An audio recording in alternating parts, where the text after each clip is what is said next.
My daughter's friend falsely accused me. Everyone believed her, including my own child, and when the truth emerged, I lost them anyway. Alright, so here's how it all started. I'm a single dad, 41 years old, just trying to get by and be a good dad for my daughter who's 16 now.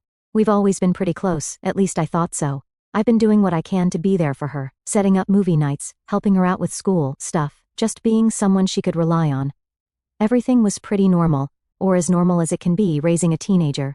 One night, my daughter asked if her friend, let's call her C, could stay over. I didn't think much of it. C had been around for about a year and she and my daughter seemed inseparable. They did all the usual things teenage girls do, watched movies, ordered way too much pizza, and talked way too loud into the early hours of the morning. I figured it was just another regular sleepover. They came over, and everything seemed fine. We ordered pizza, they picked some movie I didn't know, and they settled in for the night. Around midnight, I went to bed, and I didn't expect to see them until the morning. A few hours later, I got up to go to the bathroom. My house is small, so it's just a short walk down the hall from my room. I figured I'd go, get back to bed, and that'd be that. Except when I opened the bathroom door to head back to my room, there was C, standing right there in the hall, looking like she was waiting for me. She had this look in her eyes that didn't sit right with me, too intense, you know? I figured she just needed the bathroom, so I said, "Hey, it's all yours," and tried to step past her. But then she lunged. I don't know how else to describe it, she just leaned in out of nowhere, like she was trying to kiss me. My brain kind of froze for a second, like I couldn't even process what was happening. Here's this kid, my daughter's friend, practically throwing herself at me in the middle of the night. I pulled back and laughed it off, trying to keep it light so it wouldn't get awkward. I said something like, "Whoa, hey, I think you've got the wrong guy." She looked a little embarrassed, kind of mumbled something I couldn't catch, and then turned around and went back to my daughter's room. I just stood there for a second, trying to wrap my head around what had just happened. In the end, I brushed it off. I figured she was just a kid doing something impulsive and awkward, and it didn't mean anything. I chalked it up to teenage weirdness and went back to bed, thinking that was the end of it. A few days went by, and I didn't think about it again. Then, out of nowhere, I got a call from the police. They told me they needed me to come in for questioning. At first, I thought maybe there had been some sort of mistake, like they'd gotten the wrong guy, or maybe it was about something else entirely, but as soon as I got down there, I knew it was bad. The look on the detective's face said it all. He started telling me that C had accused me of, well, violating her. I felt like my whole world was spinning. I remember just sitting there, staring at him, not even understanding what I was hearing. I kept thinking this had to be a joke or some misunderstanding. I tried explaining what actually happened, that there was nothing to it, that I turned her down. But they just kept looking at me with that same expression, like they were waiting for me to slip up, to admit to something I didn't do. I went over everything again and again. I told them about the hallway, how she'd tried to kiss me, how I'd laughed it off and gone to bed, but they kept pressing, asking for details, questioning every little thing I said, like they were looking for holes. I knew I was innocent, but they were treating me like I'd already been convicted. Then they asked me why she'd make something like this up. I didn't have an answer. How was I supposed to know? I didn't know what was going through her head that night, and I couldn't explain why she'd twist something so innocent into something awful. I tried my best to keep calm, but the more they questioned me, the more I started to feel like I was being trapped, like they were building a case against me based on nothing but her word. When they finally let me go, I walked out of there in a complete daze. I felt sick, like my whole life was crumbling, and I couldn't do anything to stop it. The accusation hung over me, and I knew it was going to tear everything apart. When I got home, everything felt different. I was drained, my mind running a mile a minute, and I still couldn't believe this was actually happening. I thought maybe my daughter would see through it. No, it couldn't be true. She knew me, right? But when I tried to reach her, I got nothing, just radio silence. After a day or so, I finally heard from her, but not in the way I expected. She'd cut me off, blocked me on social media, the whole 9 yards. To make it worse, she made this post, just this single line that said something like, "Believe women." That was it, nothing more, just that one line. I can't even begin to tell you how much that hurt, because here I was, fighting off these ridiculous accusations, and my own daughter had basically written me off to the world. I didn't give up though. I texted her, tried calling, tried showing up at her mom's place to see her, but my ex wouldn't let me in. She was standing there, blocking the doorway, like I was some kind of criminal. Even though she wasn't saying much, I could see it in her eyes. She believed it too. It was like a punch to the gut. Here was this woman I used to share my life with, the mother of my child, looking at me like I was some kind of monster. Then my ex's brother, this guy who's always acted like he's got a grudge against me, decided to take matters into his own hands. He came out of nowhere, shoved me back from the door, yelling at me to get lost, calling me names.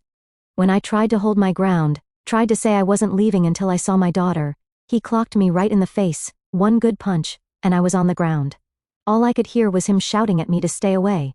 So now I'm sitting there, outside my ex's place, bleeding and humiliated, thinking, how did things get this messed up? It's like the whole world flipped in an instant. Just days before, I was this regular dad who'd do anything for his kid. Now I'm the guy nobody trusts, the one everyone thinks is a predator. At that point, I didn't know what to do. My daughter was gone, her mom wanted nothing to do with me, and even my own friends started acting weird around me. It's like this accusation just stuck to me, no matter how false it was. The worst part was not having my daughter. That was what cut the deepest. She didn't want to see me, talk to me, hear me out, nothing. That's when it hit me. To her, I wasn't her dad anymore. I was just this person she wanted no part of. The days dragged on and the police kept at it, calling me in again and again, asking the same questions, like they were waiting for me to slip up. Every single time I told them the truth, but every single time, I walked out of there feeling like I'd lost a piece of myself. Every time I came back to an empty house knowing that my daughter thought of me as some kind of monster, it was killing me. I barely slept. When I did, I'd wake up in a cold sweat, thinking about all the things people might be saying behind my back, wondering if my daughter was going to spread this around, how I'd ever live this down. I'd never felt so alone in my life. Every part of me wanted to go to her, make her understand. I kept telling myself that if I could just talk to her, maybe I could get her to see reason. But every time I tried, I'd remember that look on her face when she blocked me, that look of total disgust, like I wasn't the man who raised her anymore. It was like I was invisible to her now, just erased from her life in a single move. All I could do was wait and hope that somehow, some way, the truth would come out. But sitting there, alone, with everyone around me turned against me, it felt like that truth would never see the light of day. Getting called in for questioning once was rough enough, but it didn't stop there. It felt like every time I thought I'd explained myself clearly, they'd call me back in with more questions. I honestly started to feel like a criminal walking into that station. Every time I'd sit down, trying to stay calm, I could see the way the officers were looking at me, like they were just waiting for me to slip up. They'd ask things over and over, changing the wording, throwing in questions about things that had nothing to do with the actual accusation. It felt like they were just testing to see if I'd crack. The worst part was that they'd keep asking these ridiculous details like, what were you doing on this night? Why did you let her stay over? Stuff that made me feel like they were more interested in finding something to use against me than actually listening to what I was saying. I kept thinking, how many ways can I tell you that nothing happened? I'll never forget the first time they made me sit there and give a statement. They handed me a piece of paper and told me to write down everything I could remember about that night. I'm sitting there in this tiny room, pen in hand, trying to figure out what exactly they want from me. I mean, how do you remember every detail of a random night that seemed perfectly normal at the time? There was no reason for me to memorize every little thing because, to me, nothing even happened. I wrote what I could, told them exactly what I'd told them verbally 100 times. That I'd gotten up, gone to the bathroom, and then ran into C in the hallway. She tried to kiss me, I turned her down, and that was it. I thought it was no big deal, honestly, just a weird moment I shrugged off, like teenagers are awkward sometimes. But the cops, they didn't see it that way. I could see the way they exchanged looks, like they didn't believe me, and it got under my skin. Then came the harder questions. They started getting personal, asking me why I wasn't married anymore, why my daughter was even staying over at my place instead of her mom's. All these questions, like they were trying to dig up some hidden dirt on me.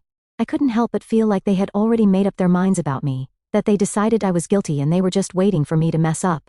At one point, they pulled out my daughter's statement. I didn't get to see it directly, but the way they talked about it, it broke me a little. They kept saying how she believed her friend, how she thought her friend would never make something like this up. All I could think about was how quick she was to side against me, her own dad, without even talking to me first. It's like they were twisting the knife, reminding me that my own daughter saw me as the villain here. They even brought up my ex. They said, your ex-wife seemed pretty convinced about this too, like that somehow added more weight to the accusation.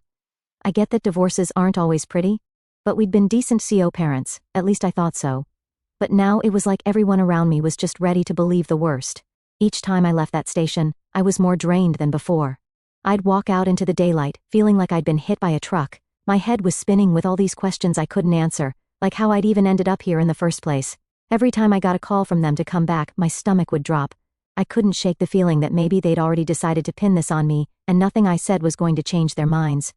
While all this was happening, I didn't have my daughter, my own kid, the one person I thought would have my back, was completely gone from my life. I'd check my phone every day. hoping maybe she'd reached out or even just sent a message saying she wasn't sure what to believe. But there was nothing. She was totally silent, and knowing that she'd rather believe her friend than her own father, that stung more than anything the cops could throw at me. One day they called me in and started showing me pictures. It was like they were trying to psych me out or something. They'd hold up photos, ask me to describe things that had no relevance, like the layout of my house, where people were sitting during dinner, what we talked about that night. Stuff that felt completely random. But they'd watch me closely, like they were analyzing every word, waiting for me to stumble. It was a total mind game. I knew that nothing happened, that I'd done nothing wrong, but with the way they questioned me, I started second-guessing myself. I'd catch myself thinking, did I somehow mess up? Did I say something that sounded off? That's the thing about these situations. They mess with your head, make you doubt yourself even when you know you're telling the truth. But I didn't back down. I gave them the same answers over and over, even though I was exhausted. It felt like I was living in a nightmare where I couldn't wake up, couldn't shake this accusation that had come out of nowhere to rip my life apart. I'd go home alone every night, replaying every word I'd said, every look the cops gave me, every sigh and side-eye that made me feel like I was guilty just for being there. Then there was the waiting. I'd leave the station and have days where I'd just be waiting, wondering if they'd call me back in, if they'd decided to arrest me, if they were talking to my daughter again, feeding her more reasons to stay away. It felt like I was on trial every single day, even though I hadn't done anything wrong. All this time there was this pit in my stomach because I knew that if I couldn't convince them of my innocence, I'd lose everything, my daughter, my family, my whole life. Looking back, I still don't know how I got through it. I'd sit at home, staring at the wall, wondering how a single accusation could ruin everything. My world had flipped so fast, I barely had time to process it. Knowing that everyone around me was so quick to judge, so eager to believe the worst, it was a kind of pain I wouldn't wish on anyone. So yeah, that's where I was, constantly walking into that police station, facing people who didn't believe me, and then coming home to an empty house, wondering if this nightmare was ever going to end. After all those rounds with the police, feeling like I'm constantly trying to prove my innocence, the next blow didn't come from them. Nope, this one came straight from my own daughter through her social media. I didn't see it right away, but I sure as heck heard about it. People started messaging me, friends calling me up, and I knew something was off before I even checked. When I finally saw it, my heart just sank. There it was, right at the top of her page, "Believe women." Just those 2 words, posted like some sort of badge, a little nod to everyone following her that I was guilty without even saying my name. For some people, that was all they needed to see. There's something about seeing your own kid say something like that for the world to see. Even if she didn't spell it out, everyone in our circle knew what she meant. Family, friends, acquaintances, they all knew I was the one being accused. Seeing my daughter put it out there felt like the final nail in the coffin. To her, I was guilty, end of story. I'll be honest, I stared at that post for way too long, like maybe if I looked hard enough it would make sense or change somehow. It felt like betrayal in its purest form. But even more than that, it made me feel so small, so powerless. I couldn't reach her, couldn't get her to listen. And now she'd told everyone else what she thought too. There was no going back from that. Within hours, my phone started blowing up. Family members messaging me, asking what was going on, if it was true. People I hadn't talked to in years were suddenly interested in my life, like they were watching a train wreck. Some tried to keep it subtle, but it was clear they all assumed I'd done it. Friends, neighbors, people from work, everyone knew someone who'd seen it. And it was like I had this giant scarlet letter pinned to my name. It's not like I could even defend myself. Anything I said would probably just look like a guilty person trying to cover their tracks. Plus, with everything still being investigated, the police told me I was better off staying quiet. So here I am, watching my life get ripped apart online, and I can't say a darn thing. Then came the messages, some from complete strangers, people accusing me, calling me all kinds of disgusting names, telling me what a monster I was. I got death threats, people saying I should rot in jail, that I was everything wrong with the world. They were sending me paragraphs of pure hate, and I had to sit there, powerless to defend myself. My daughter, meanwhile, was still silent, nothing from her directly, no calls, no texts, just that post for everyone to see. Every time I checked her page, it was still there, with people flooding her comments with support. "You're so brave," they said, "you're doing the right thing." Nobody stopped to think for a second that maybe, just maybe, I wasn't guilty, that I might actually be the one telling the truth. The people I thought were friends disappeared. A few reached out, probably just to satisfy their curiosity, but it was clear they didn't believe me either. One of my closest friends, someone I'd known for years, didn't even bother to call. He just sent a single message that said, "Hope it's not true, man. Hope it's not true." That's all he had to say.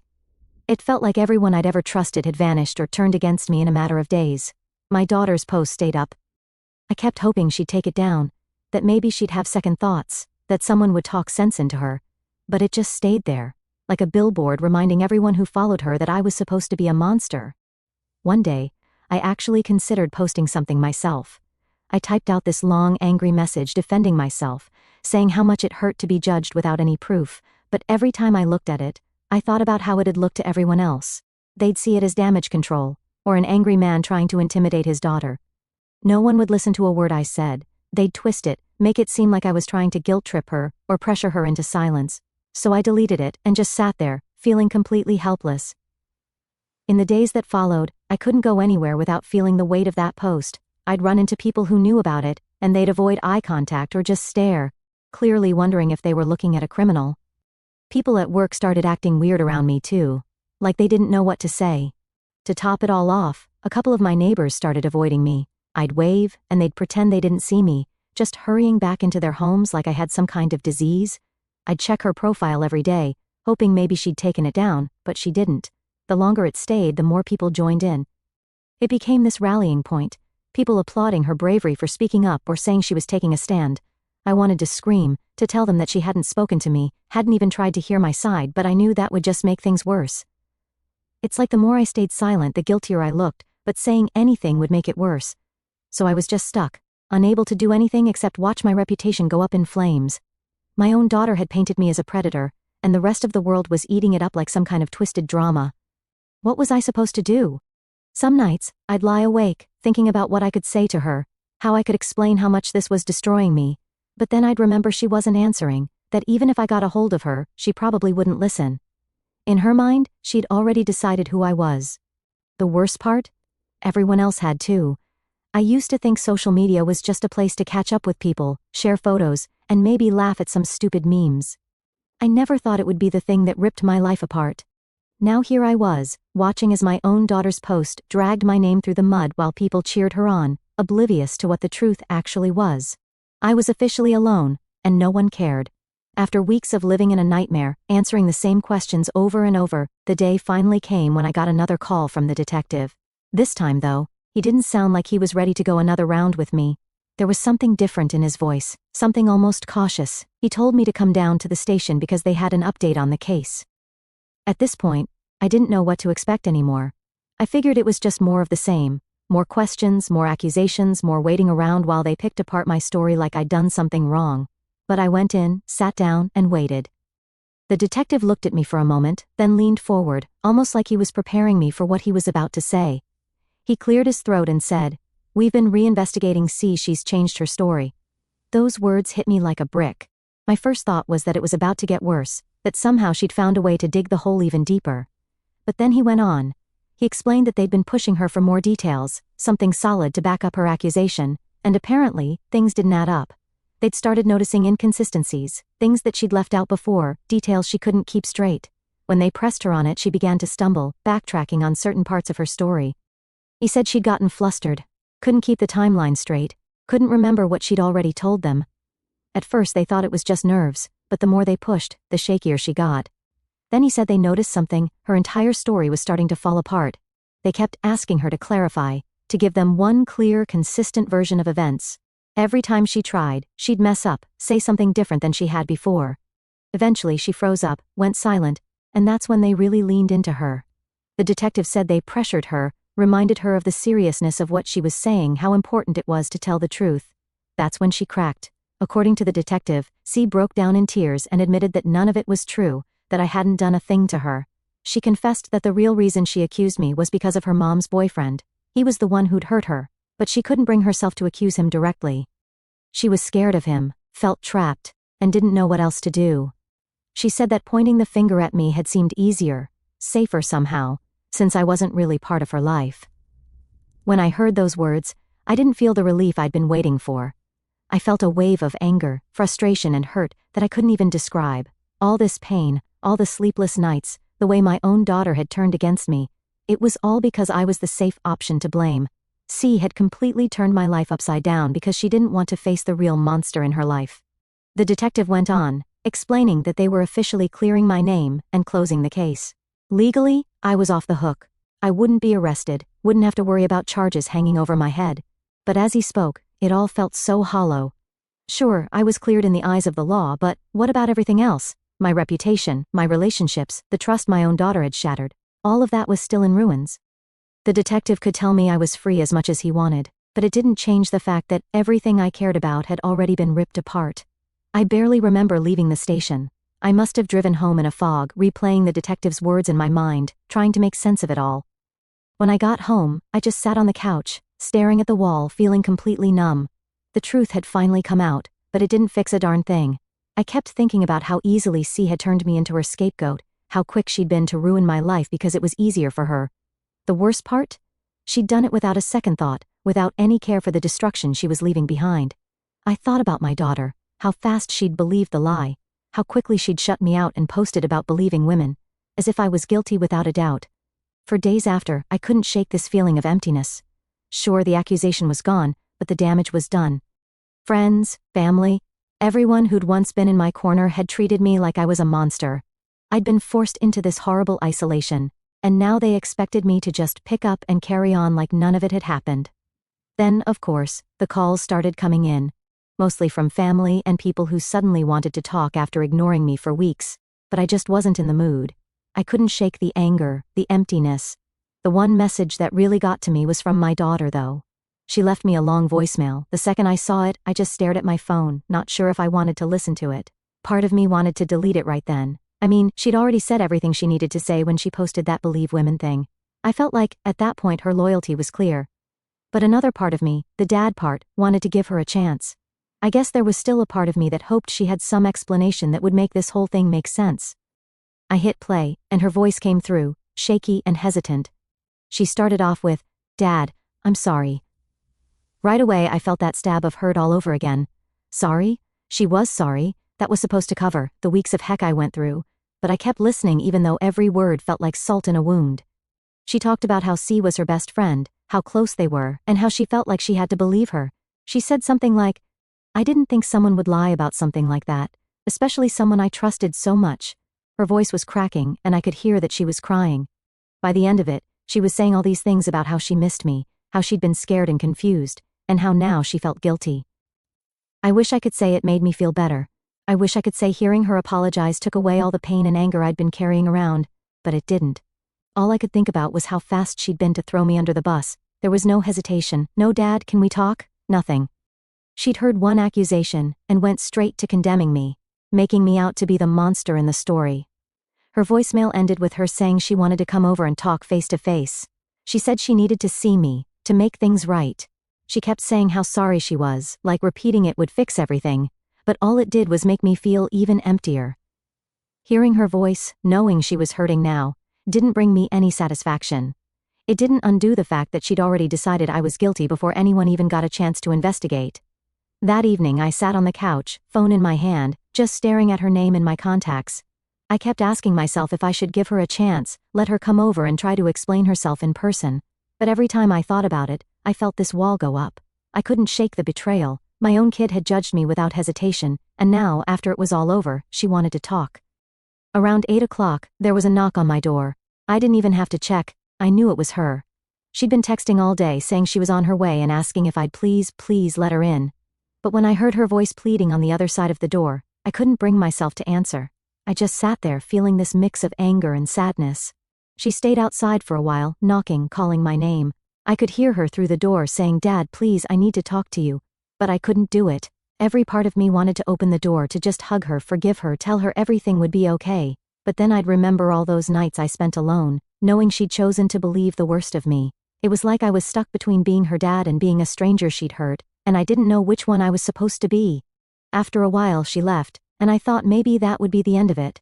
But the messages kept coming. She texted me long apologies, saying she couldn't believe what she'd done, how sorry she was, how she needed to make things right. I wanted to believe her, to believe that she was truly sorry, but how was I supposed to just erase everything? It wasn't just a mistake, it was a decision she'd made over and over again for weeks. She'd ignored me, blocked me, even posted publicly that she believed in her friend's accusation without a second thought. Now she wanted a clean slate. I couldn't wrap my head around how she could even ask for that, let alone expect it. At one point she sent a message saying, "Dad, please don't hate me." That hit me harder than I expected, Because the truth is, I don't hate her. I never could. She's my kid, and even though she ripped my heart out, I still love her. That's what made it hurt so much in the first place. If she were just some random person, it would have been easier to shake off, but she was my daughter, the one person in the world I thought would have my back no matter what. I spent a lot of nights thinking about whether I should forgive her, whether I could let her back into my life without feeling this constant sting of betrayal. But every time I thought about it, I'd remember the look in her eyes when she blocked me, the coldness in her voice when she said she didn't want to talk. Those memories were burned into my mind, and no amount of apology seemed to make them go away. So I just stayed silent. I couldn't bring myself to answer her texts, to pick up the phone when she called. I didn't know if I'd ever be ready to have that conversation, to let her back in. I needed time, space to process everything, without feeling like I had to forgive her right away. I know that might make me sound like the bad guy, like I'm being too harsh, but after everything I'd been through, I felt like I deserved a moment to breathe, to put myself back together without rushing into a forgiveness I wasn't ready for. She'd already moved on, already felt like she'd done her part by apologizing. But for me, the damage was still fresh. In the end, I sent her a short message. I told her I needed space, that I couldn't see her right now, and that I'd reach out when I was ready. It wasn't the answer she wanted, and I knew it probably hurt her, but it was the truth. I wasn't ready to open that door again, not yet. And maybe, just maybe, that was okay. So after I told my daughter I needed some space, I thought things would calm down, at least for a little while. I figured I'd get some time to process, get my head straight without constantly thinking about the betrayal. But that peace lasted all of about a day before the texts, calls, and messages started coming in again. This time from the family. It started with my mom. She's never been one to stay quiet, especially when it comes to family stuff. She called me saying she'd heard about everything and was worried sick about me. I get it. I really do. But as soon as I picked up, it was clear she wasn't calling to check on me as much as she was calling to talk me into forgiving my daughter. She went on and on, saying things like, "You know how teenagers are, and she's young. She made a mistake." I tried to explain to her that this wasn't some small slip-up, that my daughter had destroyed my reputation, dragged me through the mud, and left me to pick up the pieces. But my mom wasn't having it. She kept pushing, saying, "But she's your daughter, like that alone should be enough to erase everything." In her mind, family forgives family, no matter what. Then my sister jumped in. She's a little younger than me, and we've always been close, but she took my daughter's side too. I mean, she didn't say it directly, but her texts made it pretty obvious. She'd send me these long messages about how hard this must be for my daughter, how guilty she feels, how I need to be the bigger person. Bigger person? She was the one who threw me under the bus. But no matter how many times I tried to explain, my sister kept coming back with the same thing. She's young, she was scared. I wanted to scream. Everyone acted like I was the one overreacting, like I was supposed to just shove all my hurt and anger aside because she's my kid. My sister even had the nerve to say, "If you don't forgive her, you're going to lose her for good." Lose her? She was the one who left me, blocked me, publicly posted about me being guilty before I'd even had a chance to defend myself. But now that she's feeling guilty, I'm just supposed to let her back in without question? My mom called again the next day, and this time she tried another approach. She went on about how family is all we have, and how this is a teachable moment for my daughter. A teachable moment? I'm still trying to get back to feeling normal, still living with the emotional scars from all this, and she's acting like it's some kind of life lesson for my kid. It was like everyone saw this as a learning opportunity for her and a minor inconvenience for me. Then there was my ex-wife. I hadn't heard from her much directly since all this started, which was honestly fine with me, but suddenly she was blowing up my phone too. She left a voicemail saying we needed to sit down as a family and work this out. Yeah, like it's that easy. The whole reason I was in this mess was because she too chose to believe the accusations without question. She didn't let me in the house, didn't listen to a word I said, and now she thinks we can just have a family meeting to work things out? I'll admit, hearing everyone gang up on me like that made me feel like I was losing my mind. I was still carrying all this hurt, all this anger, and every single person around me was acting like I was the one dragging things out, like I was supposed to just move on. They kept telling me things like, she's only a kid, and she didn't know any better. But that wasn't an excuse to me. She knew well enough to go on social media and accuse me without a second thought. She knew well enough to cut me off, block me, shut me out. She knew what she was doing then, but now that it's over, everyone's pretending she's innocent. My aunt even got involved. I think she means well, but she's always been one of those peace at any cost types. She sent me this long email, saying how important it is to heal as a family, and how I should set an example of forgiveness. Honestly, reading that email made me feel sick. She went on about how forgiveness is strength and all this stuff that sounded more like a Hallmark card than actual advice. None of them wanted to understand what I'd gone through. They just wanted me to forgive and forget to make it easier for everyone else. After a week of this, I couldn't take it anymore. I messaged my mom and sister in our family group chat and told them I needed space. I said, I understand you're worried about my daughter, but you need to understand that I'm hurt too. I can't just let this go overnight. I thought maybe they'd respect that. Maybe they'd back off and give me the time I needed to figure out my own feelings. But nope, my mom just doubled down, saying how holding on to grudges was only going to hurt me in the long run. She kept going on about how I needed to be a good role model, and all that did was make me feel worse. I wasn't holding a grudge. I was just trying to heal, trying to deal with everything that had happened. But they made it sound like I was being stubborn or petty. Then my sister jumped in, saying I needed to think of the long term and how I might regret pushing my daughter away. It was like they'd all rehearsed the same script, telling me over and over how I'd lose her if I didn't forgive her now, immediately. No one stopped to think about what I'd already lost, what she'd put me through, what it felt like to be completely alone in this. I ended up muting the group chat for a few days just to get some peace, but even then, they found ways to get through to me. My mom came by the house one evening, just showed up at my door like she was dropping by for a casual visit. She sat me down and gave me this whole speech about letting go of the anger. She even said, "You'll feel so much better when you forgive her." Maybe she's right, maybe forgiveness would feel good someday, but not now, not when everything still feels so raw. My aunt called that same night, saying how everyone was worried about me. I felt like a broken record, telling her over and over that I just needed space, but she kept pushing, saying, "Don't let this tear the family apart." Tear the family apart? The family had already fallen apart the second they all believed I was guilty. That damage was done, and it wasn't my responsibility to patch it up, just because they were feeling guilty now. By the end of the week, I was just tired. Tired of explaining myself, tired of justifying my feelings, tired of everyone making it about how I needed to be the bigger person. I kept thinking about how none of them had even given me a chance when the accusations first came out. They'd all assumed the worst, just like my daughter did. But now they wanted me to be the one to fix things, to make it easier for them. In the end, I decided to keep my boundaries. I told them I wasn't ready, that I didn't know when I would be, and that they needed to respect that. Honestly, it was hard. It was hard to push back against my own family, against people I'd always trusted. But I knew that if I caved now, if I forgave before I was ready, I'd just be carrying even more hurt. Maybe someday I'll feel differently. Maybe someday I'll be able to open that door again.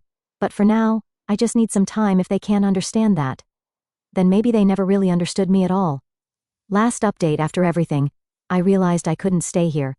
Everywhere I looked, I saw reminders of what I'd been through. The judgment, the betrayal, the family and friends who turned on me without a second thought. I decided the only way to truly move forward was to leave it all behind. So I made the decision to sell my house, pack up, and move somewhere far away. I don't know where I'm going yet, but I know I need a fresh start, a clean slate where I can finally breathe again. As hard as it was, I cut off my daughter, my family, everyone who turned on me. This whole nightmare showed me just how little they thought of me, how easily they believed the worst with barely a question. For weeks I waited, hoping they'd reach out, that someone would stand by me, but they didn't. Now that the truth is out, they suddenly want to make amends, like a few apologies could erase the pain I went through. But I can't pretend this never happened. I can't just pick up the pieces like nothing's changed. Maybe in this new place, I'll have a chance to build something better. Maybe I'll even find people who will actually stand by me, people I can trust to see me for who I am, not who they fear I might be. I don't know what the future holds, but I know that I can't spend it surrounded by people who saw me as disposable. I'm done with people who abandoned me when I needed them most.